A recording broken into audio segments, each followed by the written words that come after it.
saya Sanursyita. Perwakilan dari Kompokpia ingin mewawancarai Kak Indra. Halo semuanya. Yang bisa saya bantu? Sebelumnya di sini kami ingin mewawancarai mengenai tentang Museum Nasional. Oke. Nah, pertanyaannya itu cukup singkat aja. Cukup singkat aja. Ya. Bagaimana cara kakak, cara petugas di sini merawat barang-barang di museum biar nggak usang gitu? Oke. Sebelumnya saya ucapkan selamat datang di Museum Nasional terlebih dahulu ya. Oke. Ini museum ini adalah museum terbesar yang ada di Asia Tenggara dengan kurang lebih sekitar 194.000 koleksi. Nah, bagaimana caranya di Museum Nasional itu merawat 194.000 koleksi itu? Sebenarnya di Museum Nasional ini divisinya nggak cuma ada satu, nggak cuma dua, nggak cuma tiga, tapi ada 5. Nah, saya jabarin dulu. Untuk yang divisi yang saya sekarang menjabat adalah divisi edukator yang memberikan edukasi kepada para pengunjung. Tapi yang kedua, nah ini yang tadi jadi pertanyaan kamu, yaitu adalah divisi konservator, yaitu adalah divisi yang menangani untuk merawat dan mengawetkan koleksi supaya tetap seperti yang sekarang. Nah, untuk pertanyaan kamu sebenarnya kurang lebihnya yang bisa menjawab adalah mereka, bukan saya. Jadi mungkin kalau misalnya secara garis besarnya adalah kalau untuk perawatan koleksi di sini, kita perawatan koleksinya dengan yang namanya menggunakan bahan-bahan kimia, yaitu ada kayak misalnya kayak jeruk nipis, itu kan banyak tuh, dan ada juga kayak alkohol 80% dan sebagainya, itu sih. Ada lagi pertanyaannya? Pertanyaan kedua akan dilanjut oleh Mas. Oke. Sama-sama.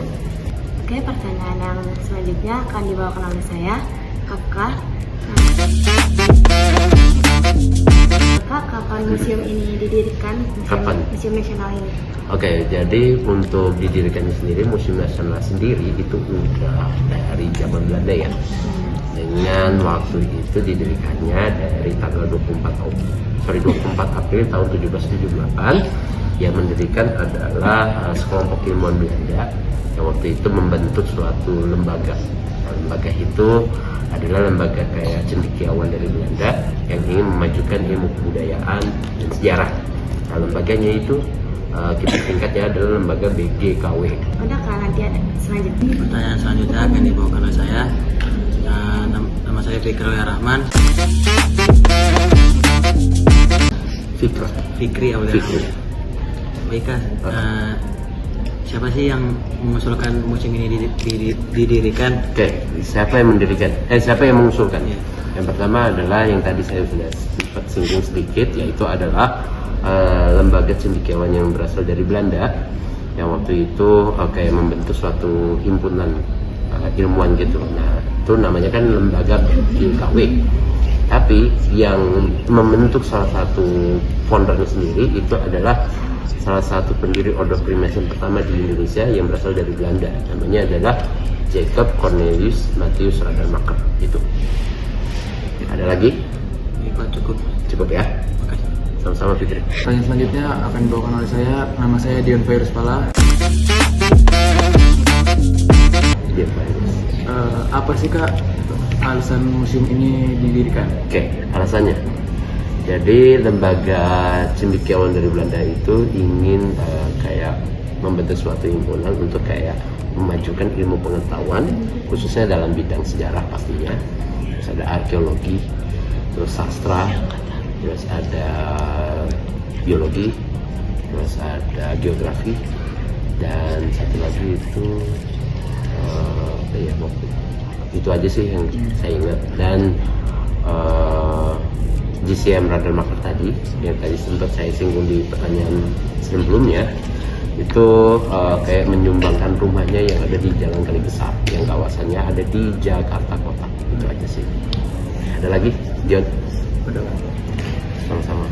Oke, lanjut ke pertanyaan berikutnya. Ya. Bersama dengan saya, Yofanaka dari Channel Putri. Di sini saya akan bertanya, apa apa cara petugas museum agar pengunjung tuh tidak hanya sekedar melihat tetapi memahami makna koleksi di Museum Nasional?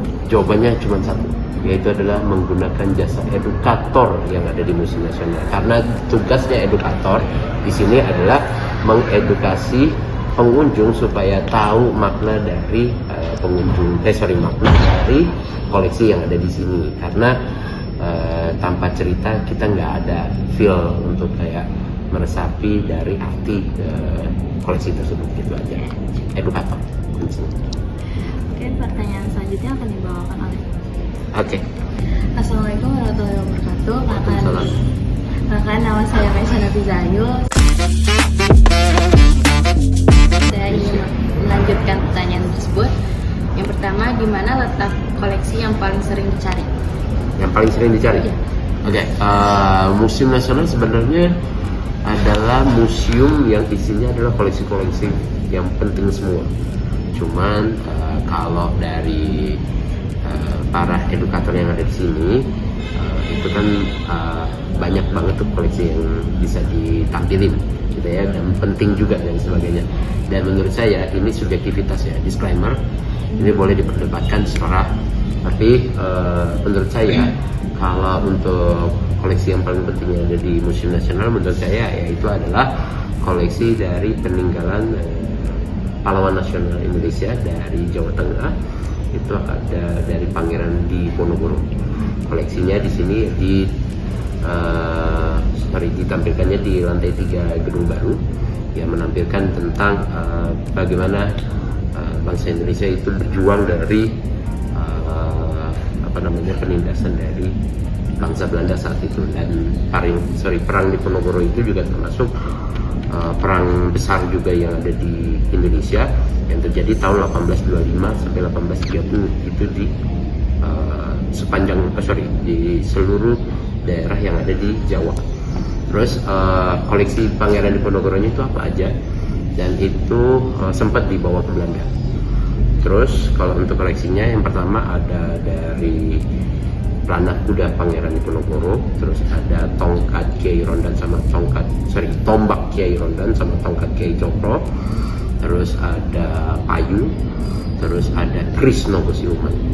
Nah, itu semuanya tadinya ada sempat dibawa ke Belanda, dan alhamdulillahnya itu semua dibalikan oleh bangsa Belanda yang dari program repatriasi yang dilakukan oleh pemerintah Indonesia sama pemerintah Belanda, yang dimulai dari tahun 1978 sampai yang terbaru Pangeran Diponegoro itu kerisnya Nogosiuman itu bulan Maret kalau nggak salah tahun 2020 itu baru dibalikin. Itu semuanya udah dibalikin. Itu menurut saya pribadi.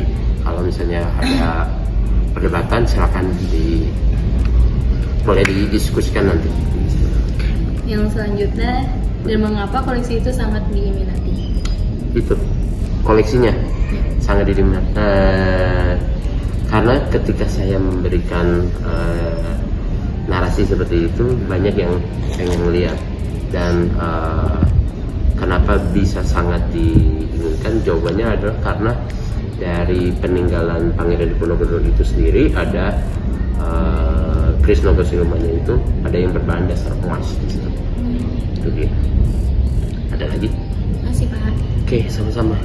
Lanjut ke pertanyaan berikutnya. Kembali lagi dengan saya Yovana Fadilsyah Putri. Di sini saya akan bertanya, apa langkah petugas museum untuk menghadapi era digitalisasi? Oke, langkahnya. Iya, langkah. Jawabannya adalah karena Museum Nasional sekarang udah masuk ke era marketing 4.0 dan sebagainya. Kita udah nggak cuman menyebarkan influence pengaruh itu ke halayak ramai dengan cara pakai brosur atau lain sebagainya, tapi kita udah merambah ke sosial media juga. Nah, kebetulan untuk Museum Nasional sendiri kita punya banyak sosial media. Boleh promo sedikit ya. Jadi Museum Nasional sendiri kita punya Facebook, kita punya Twitter, kita punya Instagram dan TikTok. Tapi yang paling aktif kita adalah di Instagram dengan kita udah centang biru, dan followersnya juga udah cukup lumayan, ada sekitar 200-an ribu kalau nggak salah. Oke, dan di situ banyak kita juga memposting koleksi-koleksi yang nggak banyak orang tahu dan kita highlight di sosial media. Aja sih. Oh ya, jangan lupa follow Museum Nasional Indonesia Centang Biru, nggak ada second akun. Terima kasih Kak. Sama-sama. Pertanyaan berikutnya akan dilanjut oleh teman saya. Saya selanjutnya dilanjut oleh saya Raisya Celabro. Dengan saya bertanya, siapa orang yang paling berjasa dalam berdirinya museum ini? Jawabannya adalah balik lagi ke awal tadi, yaitu adalah salah satu foundernya Museum Nasional, tapi waktu itu bukan Museum Nasional, tapi waktu itu lembaga himpunan Belanda, ilmuwan Belanda. Itu Batavius Genootschap van Wetenschappen. Nah, salah satunya yang paling berjasa adalah dia Jacob Cornelis Matthias Radermacher yang menyumbangkan rumahnya yang ada di Jalan Kali Besar. Itu aja sih. Terima kasih ya Kak. Nah, Sama-sama. selanjutnya akan dilanjut oleh teman saya. Oke. Pertanyaan terakhir akan ditanyakan oleh aku, Naura Syifa Marika. Pertanyaannya, apakah gedung ini sudah dilakukan renovasi besar-besaran atau masih sama seperti awal didirikan? Oke, pertanyaan menarik. Jadi Museum Nasional sendiri dari awalnya tahun 1778 itu udah melakukan perbaikan di banyak aspek, dan salah satunya kalau yang dari mulai pertama itu tadinya ada di Jalan Kali Besar, terus dipindahkan ke Jalan Majapahit nomor 3. Dari Jalan Majapahit nomor 3 dipindahkan ke lokasi yang sekarang tahun 1862. Nah, baru dibangun lagi ada penambahan gedung, yaitu nanti mungkin kalau setelah dari sini kalian bisa keluar dari sini ke kanan, itu ada renovasi besar-besaran yang dimulai dari tahun 1996, terus selesainya tahun 2007. Terus sebenarnya kalau untuk renovasi besar-besaran cukup banyak ya, dan yang paling besar itu adalah itu dengan penambahan gedung di gedung kedua sebelah sana sama gedung ketiga di belakang. Terus kalau untuk yang renovasi minor itu kayak waktu pas sebelum kejadian fire accident, kebakaran yang ada terjadi di tanggal 16 September tahun 2023, itu koleksinya tadinya yang ada di belakang itu ditutup semua, dan akhirnya sekarang seperti yang kita nikmati sekarang dari tahun 2024 sampai sekarang. Itu aja sih. Ada lagi? Kalau tidak ada lagi, terima kasih banyak. Kalau ada salah-salah kata mohon dimaafkan ya. Ya, terima kasih ya Kak. Sama-sama. Jangan lupa datang ke Museum Nasional. Terima kasih atas waktunya dan mohon maaf apabila ada salah dari kami.